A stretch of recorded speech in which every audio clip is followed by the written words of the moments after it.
4 PM news network में दोस्तों आपका स्वागत है। मैं हूं आपके साथ राशिद जहीर। मोदी जी की अमेरिका यात्रा शुरू होने से पहले ही विरोध होना शुरू हो गया है। वहां पर जो डायस्पोरा, जिसके बारे में आप और हम ये सोचा करते थे कि जब भारत का प्रधानमंत्री जाएगा तो उसको हाथों हाथ लिया जाएगा, और ऐसा होता भी रहा था। और उसी के बिहाफ पर अब की बार ट्रम्प सरकार कहकर के आ गए थे प्रधानमंत्री जी। इसके बारे में काफ़ी भर्त्सना हो चुकी है, उस बारे में नहीं जाऊंगा। प्रधानमंत्री जी दोबारा से वहां जा रहे हैं, मतलब दोबारा या तिबारा, उसको तो कोई गिनती नहीं है, लेकिन उस समय जा रहे हैं जब चुनाव वहां पर मौजूद है।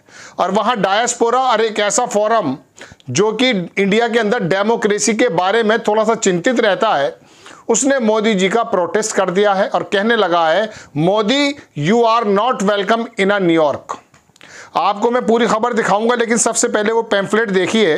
Protest, Modi you are not welcome in New York, raise your voice, अपनी आवाज उठाओ against a decade of the oppression. वो दबाव जो यहाँ के संस्थानों पर, इंडिपेंडेंट संस्थानों पर, बाकी तो सब चाटुकार बन गए हैं, यहाँ की वो आवाज़ें जो विपक्ष की हों या इंडिपेंडेंट आवाज़ें हों, उस पर जो दबाव है। कौन इसके बारे में बोल रहा है? 10 बजे संडे यानी कि सितंबर 22 को ये होने वाला है, और इसको ऑर्गेनाइज कर रहे हैं coalition for the reclaiming democracy in India. नाम देखिए, कॉलिशन कौन सा है? Reclaim democracy in India. अब ये डिटेल्स हैं प्रोटेस्ट, ये पूरा का पूरा एक मेमोरियल कॉलेजियम है, वहाँ पर ये होना है। काफ़ी लोग वहाँ जाने के बारे में बात बताई जा रही है, लेकिन बात ये है दोस्तों कि ये जो चीज़ मैं आपको दिखाने जा रहा हूँ ना, कि ये जो तमाम चीज़ें हुई हैं, ये उस समय हो रही हैं जब प्रधानमंत्री वहाँ पहुँचने वाले हैं। अब आखिरकार ऐसा क्या हो गया है कि जिसकी वजह से वहाँ का इंडियन डायस्पोरा, भारत के लोग और वहाँ के भी लोग हो सकते हैं, एग्जैक्टली मुझे नहीं मालूम है कि वहाँ कौन कौन लोग हैं। खैर, तो ये क्यों हो रहा है? ये इसलिए हो रहा है कि भारत के अंदर जिस प्रकार से डेमोक्रेसी का हनन हो रहा है, जैसा कि विपक्षी आरोप लगाते हैं, आप लोग जेलों में डाल देते हैं, संस्थानों को बंद कर देते हैं, विपक्षी पार्टियों को फंड को बंद कर देते हैं, अखबारों पर, टीवीज़ पर, सोशल मीडिया पर या आवाज़ ट्विटर पर जो भी आपके खिलाफ आवाज़ें उठती हैं उनके खिलाफ मुकदमे हो जाते हैं। ये वजह यह है कि जब आम आवाज़, आज़ाद आवाज़, इंडिपेंडेंट आवाज़ नहीं होती है तो फिर इसका विरोध आपको झेलना पड़ेगा। अब इसके अंदर 2-3 बातें मैं आपको और बताना चाहता हूँ। देखिए, लोकतंत्र बहुत बड़ा तो हमारा है, लेकिन अमेरिका का बहुत पुराना है। वहाँ पे हालात ये हैं कि वहाँ 35 से 40 लाख लोग, मैंने पिछले एपिसोड में आपको बताया था, भारतीय हैं जो अमेरिका की सरकार के अंदर लगभग 50 प्रदेशों में, 50 स्टेट में 20 से 25 में अपनी निर्णायक भूमिका निभाते हैं। उसको अभी तक मोदी जी ही एड्रेस करते थे, लेकिन राहुल गांधी के उस दौरे ने एक ऐसा मामला में पैदा कर दिया कि जो इंडियन डायस्पोरा है वो ज़्यादातर बड़ा हिस्सा बताया जाता है राहुल गांधी के पक्ष में आ गया है या डेमोक्रेसी के पक्ष में आ गया है। और पता चल गया कि भारत के अंदर मोदी जी और भारतीय जनता पार्टी की सरकार आरोप के मुताबिक क्या क्या कर रहे थे। मैंने आपको बताया ना, बहुत सारी चीज़ें ऐसी हैं। अब बहुत से लोग इसके अंदर कुछ नई बात भी बताते हैं कि साहब आप कैसे बोल रहे हैं, लेकिन आप ये बताइए, मुंबई हाई कोर्ट ने अभी आकर के उस वाली बात पर पहरा लगाया है कि जिसके अंदर फैक्ट चेकर बनाया जा रहा था कि तमाम जो यूट्यूबर्स हैं उन पर नकेल कसी जा सके। वो मैं अलग प्रोग्राम बनाऊंगा, देखिएगा आप। बहरहाल, तो मैं उस दौरे पर आ रहा हूँ कि वो डायस्पोरा बिखर चुका है। अब मोदी जी का एक छत्र राज्य उस डायस्पोरा पर नहीं है, वहाँ पर विरोध की बातें आ रही हैं, लेकिन आपको गोदी मीडिया दिखा ये रहा है कि साहब बड़ी ज़बरदस्त तैयारियां हैं। अरे सरकार के प्रधानमंत्री, हमारे प्रधानमंत्री जा रहे हैं, तैयारी तो होगी, लेकिन बात ये चल रहा है कि वो तैयारी करने वाले लोग कौन हैं? वो भारतीय जनता पार्टी और मोदी जी के ही आदमी हैं। पैसा खर्च होता है। अलबत्ता मैं आपको बताऊं, एक बार जब गुजरात में प्रोग्राम हुआ उधर ट्रम्प सरकार का, ट्रम्प का, उसमें सारा पैसा हमारा लग गया। एक बार अमेरिका में ह्यूस्टन में हुआ था शायद, हाँ, वो पैसा सारा अपना लगा था। ऐसा नहीं था कि ट्रम्प ने वो अपनी पार्टी से पैसा दे दिया हो। तो सरकारें बनवा वहाँ पर आए हैं और पैसा हमारा लग रहा है। तो वो डायस्पोरा, वो जो अप्रवासी भारतीय हैं, वो 2 जगह बढ़ते हुए दिख रहे हैं।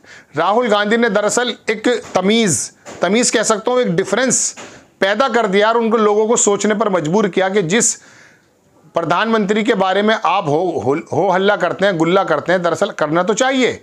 हमारे भारत के प्रधानमंत्री हैं, लेकिन असल स्थिति कुछ और है। आपको जो आकर बताया जाता है कि हमने सड़कें बना दी, हमने ट्रेन बना दी, स्थिति कुछ और है। गरीब आदमी का जिंदगी और ज़्यादा दूभर हुई है। ये बात दरअसल राहुल गांधी ने अमेरिका में जाकर के फिजिकली मिल कर लोगों को बताया, एड्रेस किया है। मोदी जी तो वहाँ पर कोई ज़्यादा यूनिवर्सिटीज़ को, वहाँ के लोगों को ज़्यादा एड्रेस नहीं कर पाते अपने डायस्पोरा के अलावा। वो लिखित बयान पढ़ देते हैं और बता देते हैं कि देखिए भारत में अब क्या हो गया है, पहले भारत कैसा था और आज भारत कैसा है। वो तो बार बार आपको मालूम है कि पूरे दुनिया में जाकर के भारत के बारे में क्या कह कर आए हैं। राहुल गांधी पर ये इल्ज़ाम लगाया जाता कि उन्होंने भारत की बेइज्जती कर दी है, भारत की इमेज को ख़राब किया है, जबकि मोदी जी बाहर जाकर के ये बताया करते थे कि भारत में पैदा होने वाला अपना माता पीटा करता था। कहाँ पैदा हो गया? अरे फ़ख्र है हर एक इंसान को। अगर अमेरिका, अफ्रीका, मिस्र, जापान में जाकर के कोई भारत का बंदा बहुत ऊंचे मनसब पे भी पहुंच गया है, वो इस बात को लेकर फ़ख्र करता है कि मैं भारत में पैदा हुआ हूँ। ऐसा कोई भारतीय नहीं है और फ़ख्र से सीना चौड़ा करके बताता है। आप माथा पीट कर बता रहे हैं कि कहाँ आ गया, नहीं, ऐसा नहीं है। कोई भारतीय दुनिया के अंदर ऐसा नहीं है जो फ़ख्र से ये ना बताता हो कि मैं उस भारत में पैदा हुआ हूँ जिसने लोकतंत्र को हकीकत में जी करके दिखाया। खैर, अपनी बात पर आता हूँ। अब वहाँ विरोध शुरू हो गया है। ये विरोध आपको गोदी मीडिया बता नहीं रहा है, आपको सिर्फ वही बताया जा रहा है जैसे कि पिछली बार अंजना ओम कश्यप वहाँ गई और एक म्यूजिशियन से पूछा कि हाँ कितने खुश हैं आप, मोदी जी आ रहे हैं। उसने कहा कि मैं तो पैसे मिले हैं, मुझे तो बताया गया, मुझे नहीं पता कौन है। इस तरह के जो बिला वजह के शगुफे आपके सामने छोड़े जाते हैं और आपके सामने ये बताया जाता है कि विश्व गुरु ये हैं, ऐसा नहीं है। अब वहाँ डायस्पोरा में, वहाँ के भारतीयों में, वहाँ के अंग्रेज़ों में ये बात उड़ चुकी है कि भारत में एक्चुअली माहौल क्या है। आप दरअसल उस बात पर गौर कीजिए, राहुल गांधी ने जो कही थी। राहुल गांधी ने कहा कि राजीव गांधी ये कहा करता था कि अपनी योजनाओं को लागू कर दीजिए, लोगों को पता चल जाएगा। लेकिन आम आदमी पार्टी है या भारतीय जनता पार्टी, इन्होंने राहुल गांधी और कांग्रेस को भी ये सिखा दिया कि आप एक मोटा जो है फंड खर्च कीजिए और मोटा फंड खर्च करने के बाद आपको पता चलेगा, आपको अपनी योजनाओं के बारे में बताना पड़ेगा लोगों को। तो दोस्तों बात यह कि वहाँ पर भी दो फाड़ हो गए। अब बड़े लोग, ज़्यादा लोग वहाँ पे, हालांकि स्टेडियम पूरा भर गया है, 15,000 की कैपेसिटी है, 24,000 वहाँ पर रजिस्ट्रेशन हो गए। पूरे अमेरिका से हो सकता है, वो कोई मसला नहीं है। प्रधानमंत्री जी आ रहे हैं, इन्विटेशन देंगे तो मैं भी चला जाऊंगा अगर किराया मिलता है तो, वो कोई मसला नहीं है। आदमी जाता है, लेकिन जाने का मतलब ये नहीं है कि तमाम के तमाम लोग मोदी जी की तमाम नीतियों का समर्थन करते हैं। ये प्रोटेस्ट इस बात का नतीजा है कि आपके भारत में, हमारे भारत में वो नीतियां सही तरीके से लागू नहीं हुई हैं। इसी वजह से वो बता रहे हैं कि डेमोक्रेसी यहाँ कमज़ोर हुई है। और बाकी भी बहुत सारी फोरम बोलते हैं कि डेमोक्रेसी के हालात क्या हैं। आपको यही खबर बतानी थी कि मोदी जी का विरोध शुरू हो चुका है। किस हद तक पहुँचेगा एग्जैक्ट नहीं पता, लेकिन ये चीज़ आ रही है जो आपको अखबारात और तमाम जो भारत के जो टीवी चैनल्स हैं ये नहीं बता पा रहे हैं। आपको खबर कैसी लगी अपनी राय कमेंट्स बॉक्स में ज़रूर दीजिए। चैनल को सब्सक्राइब कीजिए, शेयर कीजिए। नेक्स्ट टाइम मैं किसी खबर के साथ हाजिर होता हूँ। जय हिंद।